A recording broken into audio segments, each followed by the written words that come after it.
दोस्तों, इंदिरा गांधी से लेकर नरेंद्र मोदी तक कई ऐसे पीएम हुए जिन्होंने कुछ ऐसे फैसले लिए जिसने दुनिया भर को हिलाकर रख दिया। फिर चाहे वो 1975 की इमरजेंसी हो। भाइयों और बहनों, राष्ट्रपति जी ने आपातकाल की घोषणा की है। इससे आतंकित होने का कोई कारण नहीं। या फिर 2016 की नोटबंदी। 8 नवंबर 2016 की रात्रि को 12 बजे से वर्तमान में जारी 500 रुपए और 1000 रुपए के करेंसी नोट लीगल टेंडर नहीं रहे। इसके अलावा और भी कई प्रधानमंत्री हुए जिन्होंने ऐसे ऐसे फैसले लिए जिसने पूरी दुनिया को ये सोचने पर मजबूर कर दिया कि आखिर एक प्रधानमंत्री क्या क्या कर सकता है। पीएम का लिया गया एक फैसला भारत के हर नागरिक को इफेक्ट कर सकता है, लेकिन क्या आपने कभी ये सोचने की कोशिश की है कि आखिर पीएम के पास ऐसी कौन कौन सी पावर्स होती हैं जिन्हें वो बिना पूछे कभी भी इस्तेमाल कर सकते हैं। तो आइए आज की इस वीडियो में इन्हीं चीज़ों को डिस्कस करते हैं और जानते हैं कि आखिर एक प्रधानमंत्री क्या क्या कर सकता है। दोस्तों, भारत के प्रधानमंत्री के पास उतनी ही ताकत होती है जितनी कि अमेरिका के राष्ट्रपति के पास। भारत में चल रही मुद्रा को बंद करना हो या फिर सेना को कोई आदेश देना हो, देश के परमाणु हथियारों को चलाने जैसे कई मामलों में प्रधानमंत्री के पास अंतिम निर्णय लेने की सर्वोच्च ताकत होती है।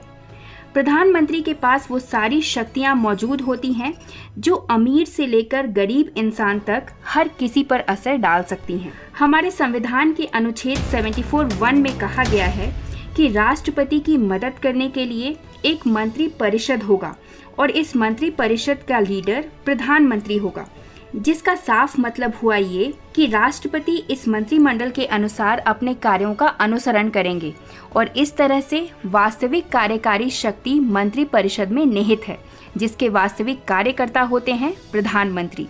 ऐसी ही बहुत सी शक्तियां होती हैं जो प्रधानमंत्री के पास होती हैं। आइए एक एक करके इनको जानते हैं। नंबर 1, सरकार का प्रमुख। दोस्तों, ये तो हम सब जानते हैं कि हमारे देश में सबसे बड़ा लीडर राष्ट्रपति को माना जाता है, लेकिन सरकार का प्रमुख प्रधानमंत्री ही होता है। भारत में सभी फैसले राष्ट्रपति के नाम पर से ये मंत्रिमंडल और प्रधानमंत्री द्वारा ही लिए जाते हैं। इन कार्यों के निर्णय पर प्रधानमंत्री की निगरानी के बाद ही सभी निर्णयों की जानकारी राष्ट्रपति को दी जाती है। यहाँ तक कि मंत्रिमंडल के सदस्यों की नियुक्ति भी प्रधानमंत्री की सिफारिश के बाद ही राष्ट्रपति करते हैं। भारत देश में प्रधानमंत्री देश के सभी अहम फैसले लेते हैं। नंबर 2, कैबिनेट का नेता। ब्रिटिश प्रधानमंत्री की तरह भारत का प्रधानमंत्री सिर्फ प्राइमस इंटर पारिस यानी कि एक समूह का नेता नहीं है, बल्कि वो एक सेंटर की तरह है जिसके आसपास सभी नेता काम करते हैं। प्रधानमंत्री अपनी नियुक्ति, विभिन्न विभागों के बीच कार्य का वितरण, उसमें फेरबदल की सिफारिश सीधे राष्ट्रपति से कर सकते हैं। प्रधानमंत्री मंत्री परिषद के अध्यक्ष होते हैं और उनके निर्णयों को प्रभावित भी कर सकते हैं।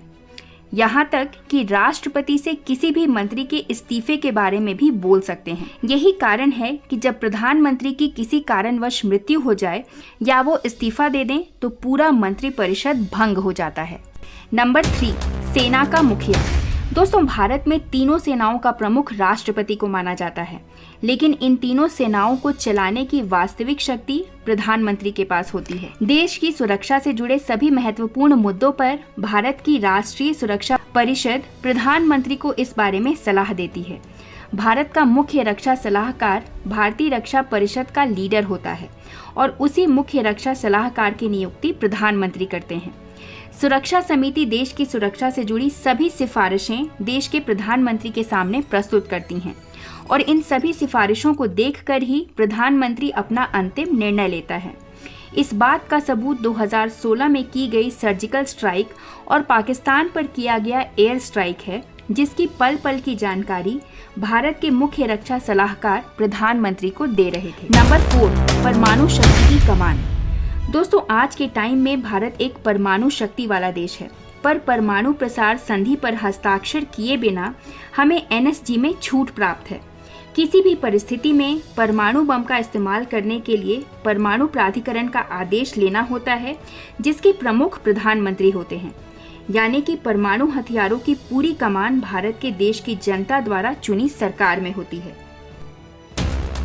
भारत की अर्थव्यवस्था का मुखिया। भारत में अर्थव्यवस्था के लिए एक मंत्रिमंडलीय समिति बनाई गई है, जो अर्थव्यवस्था से जुड़े फैसलों पर मुहर लगाने वाली सर्वोच्च समिति है। इस समिति के लिए भारत के प्रधानमंत्री मुख्य अध्यक्ष के रूप में काम करते हैं।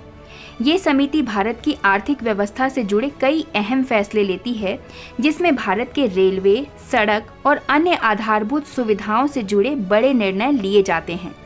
साथ ही देश में विदेशी निवेश से जुड़े फैसले भी इसी समिति द्वारा लिए जाते हैं।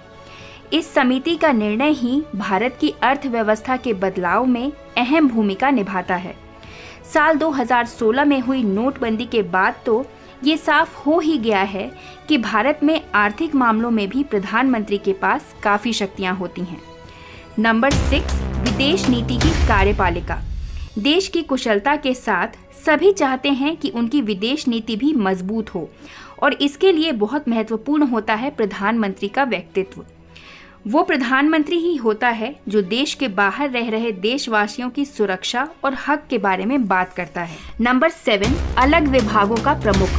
भारत में प्रधानमंत्री का कार्यालय एक केंद्र सरकार के वसीयतदार के रूप में सभी कार्यों को करता है। ये उन विभागों को देखता है जिसके लिए किसी मंत्री की नियुक्ति नहीं की गई हो। परमाणु ऊर्जा विभाग, अंतरिक्ष विभाग जैसे विभाग भी सीधे प्रधानमंत्री के संपर्क में रहते हैं और उन्हीं के नेतृत्व में काम करते हैं।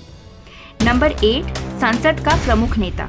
एक देश का प्रधानमंत्री ही संसद के सत्र में होने वाली बैठकों को निर्धारित करता है। साथ ही प्रधानमंत्री ही होता है जो ये निर्णय लेता है कि संसद को कब भंग करना है। देश के बाहर होने वाले सभी अंतर्राष्ट्रीय मामलों का प्रतिनिधित्व प्रधानमंत्री ही करता है।